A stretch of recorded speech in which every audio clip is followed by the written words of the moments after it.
आप सभी को मोहित वशिष्ठ का नमस्कार।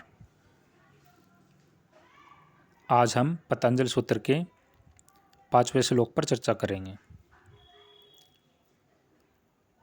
चर्चा को प्रारंभ करने से पहले मैं आप सभी लोगों से रिक्वेस्ट करना चाहूँगा कि आप मेरी वीडियोज़ को लाइक करें, ज़्यादा से ज़्यादा शेयर करें और मेरे चैनल को सब्सक्राइब करें। पतंजलि सूत्र को 4 भागों में विभाजित किया गया है। पहला भाग है समाधिपाद, दूसरा साधनपाद, तीसरा विभूतिपाद और चौथा है कैवल्यपाद। आज हम समाधिपाद के 5वें श्लोक पर चर्चा करेंगे। वृत्त्यः पंचत्यः क्लिष्टा अक्लिष्टा। उपर्युक्त वृत्तियाँ 5 प्रकार की होती हैं, क्लेशयुक्त और क्लेश शून्य भेदों वाली।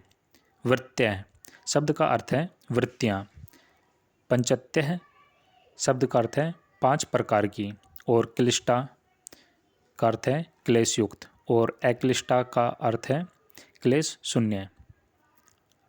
महर्षि पतंजलि ने समाधिपाद के दूसरे ही सूत्र में वृत्ति निरोध की बात की है, लेकिन ये वृत्तियाँ क्लिष्ट और अक्लिष्ट भेद से 2 और संख्या अनुसार 5 प्रकार की हैं, अर्थात प्रत्येक वृत्ति क्लिष्ट और अक्लिष्ट 2 प्रकार से हैं।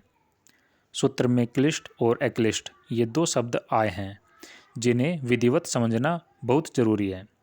योग दर्शन का पूरा विज्ञान वृत्ति निरोध पर आधारित है, इसलिए वृत्तियों के विषय में सबसे अधिक स्पष्टता होनी चाहिए, क्योंकि जब तक हम समस्या को अच्छी प्रकार से नहीं समझेंगे तब तक उसका निदान किस प्रकार हो पाएगा।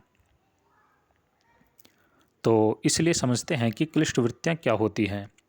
व्यास भाष्य के अनुसार वे वृत्तियाँ जो अविद्या, 5 क्लेशों अविद्या, अस्मिता, राग, द्वेष और अभिनिवेश को जन्म देने वाली होती हैं, और जो कर्म जनित संस्कारों की उर्वा भूमि होती है, वे सभी वृत्तियाँ क्लिष्ट हैं। सीधे शब्दों में कहें तो जो दुख देने वाली हैं वे वृत्तियाँ क्लिष्ट हैं और निरोध करने योग्य हैं, अर्थात इनको त्याग देना चाहिए। ऐसी वृत्तियाँ जो विवेक से उत्पन्न ज्ञान देने वाली तथा सत्व, रजस और तामस के प्रभाव को रोकने वाली होती हैं, वे अक्लिष्टा वृत्तियाँ होती हैं, अर्थात ऐसी वृत्तियाँ जो सुख प्रदान करने वाली होती हैं, उन्हें अक्लिष्टा वृत्ति कहते हैं। अक्लिष्ट और क्लिष्ट वृत्तियाँ भी एक दूसरे में स्वतंत्र सत्ता के लिए साथ साथ उत्पन्न हो जाती हैं। अक्लिष्ट एवं क्लिष्ट वृत्तियों से अक्लिष्ट और क्लिष्ट संसार भी चित्त में बनते एवं संग्रहित होते रहते हैं। वृत्ति और फिर उससे निर्मित एवं संग्रहित संसार मनुष्य को संसार में चलायमान रखते हैं, जब तक कि वृत्ति निरोध से समाधि घटित नहीं हो जाती। साधक के गुणातीत होने पर ही आत्मा अपने विशुद्ध स्वरूप में प्रतिष्ठित होती है।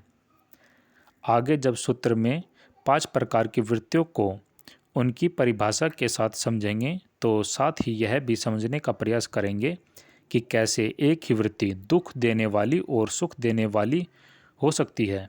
यदि साधक वृत्तियों के क्लिष्ट और अक्लिष्ट भेद को भली भांति समझ ले, तो जीवन जीने का आनंद और जीवन मुक्ति का आनंद दोनों साथ साथ प्राप्त कर सकता है। धन्यवाद।